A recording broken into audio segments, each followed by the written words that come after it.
white paper has been laid on the table.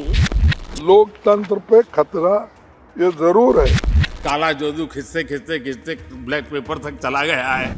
It can hardly be called an election year if it isn't the political slugfest that dominates headlines. And if you, like me, are wondering what the latest white paper versus black paper drama is all about, then stay with me till the end of this video, where we will dig into those details, the big numbers, facts and allegations that have been made by both the ruling NDA government as well as the Grand Old Party, outlining clearly India's economic performances during the other's time at the helm. Now, both the papers were issued on 8th of February. The Congress released the black paper just hours before Finance Minister Nirmala Sitharaman could go on to table the copy of the white paper of the Indian economy in the Lok Sabha. So let's get straight to it and see what exactly these papers entail. But don't forget to like, share and subscribe to Moneycontrol's YouTube channel for more such content. To simply put it, the white paper scrutinizes the economic performance during the UPA government's 10-year tenure, which is from 2004 to 2014, while the Congress Party's black paper highlights the shortcomings of the decade-long governance under Prime Minister Modi. Going by the definition, black paper versus white paper, both of them serve different functions in an academic, governmental or even organizational setting. While a white paper provides a comprehensive information analysis and also goes on to give proposals on specific topics or issues, it aims to inform and recommend actions that can go on to shape policy. Whereas black paper, that one presents a critical dissenting viewpoint on a particular topic or issue. It challenges the prevailing narrative as well as policies and goes on to propose alternative approaches that can be taken. Let's decode the white paper first then. It outlines the economic performance of the country during the 10-year tenure of the UPA government. It talks of the crisis situation in which the NDA government inherited an economy which was mismanaged in its public finances as well as filled with widespread corruption. Let's break down some of those numbers. The white paper talks of how the UPA regime undermined India's macroeconomic foundation, how inflation raged across the country, and how the banking crisis unfolded back in 2014. Nearly 44% of the PSU banks, that is nearly 3.8 lakh crore rupees, were not yet recognized as NPAs. Talking of India's finances, the paper points out how the country became over-dependent on external commercial borrowings and how the Indian rupee had plunged about 36% between 2011 to 2013.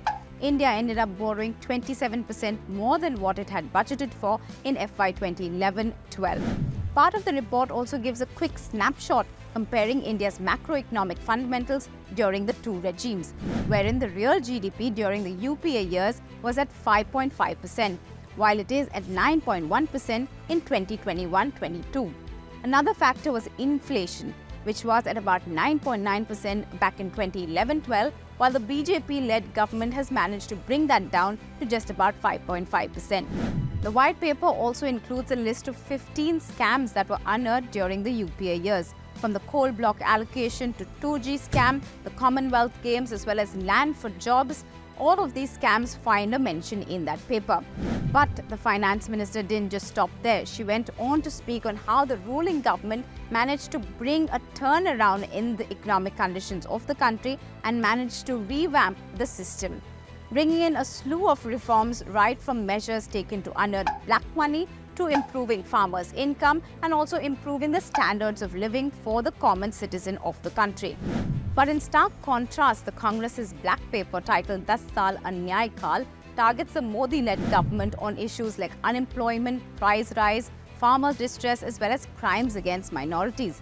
It doesn't fall short of accusing the government in using independent statutory agencies like the ED and income tax to stifle opposition voices.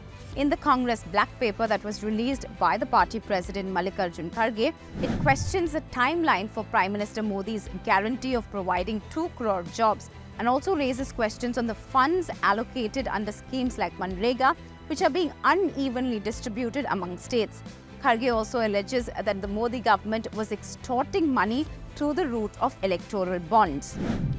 एक तो अब डरा डरा के धमका के electoral bond भी पैसा भी आप वसूल कर रहे हैं इंडस्ट्रीज के पास. हमने नहीं पूछा, अभी तुमने चाबी फिराते हो पीछे, वो आगे आके देते हैं. वो सब छोड़ के हमने किसी को पूछा नहीं, किसी को तंग नहीं. तंग कैसा करते हैं? ईडी की नोटिस भेजना, सीबीआई की नोटिस भेजना, सीवीसी की भेजना, और किसी ऑफिसर भी अगर उनके सुनता नहीं तो विजिलेंस को उसको रिपोर्ट करा, ऐसा तंग करके अपने पास लेते हैं। That's two papers, two different perspectives. But will the 54-page charge sheet put out by the Congress manage to sway voters in their favor? Or will the Modi government's white paper be strong enough to solidify and extend its ruling into a third term?